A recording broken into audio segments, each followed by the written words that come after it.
इंसानियत के नाम पे बदनुमा धब्बा हूं मैं जानता हूं कि तुम मेरे नाम से भी नफरत करती हो, मुझे बहुत बड़ा गलत इंसान समझती हो, मगर मेरा ये विश्वास है कि दुनिया का कोई इंसान बुरा आदमी नहीं होता, कोई आदमी अपनी मां के पेट से बुरा पैदा नहीं होता, कोई चोर अपनी खुशी से चोरी नहीं करता, कोई डाकू अपनी खुशी से डाका नहीं डालता, कोई तवायफ अपनी खुशी से अपने जिस्म नहीं बेचती।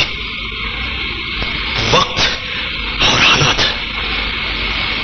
और हालात इंसान को बुरा बनने पे मजबूर कर देते हैं।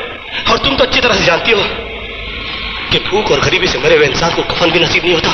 तब से मैंने जिंदगी में सिर्फ एक ही चीज सीखी है, एक ही सबक पाया है कि दुनिया में गरीब पैदा होना कोई जुर्म नहीं, कोई पाप नहीं, मगर गरीब मरना सबसे बड़ा जुर्म है, सबसे बड़ा पाप है। Bravo Bravo.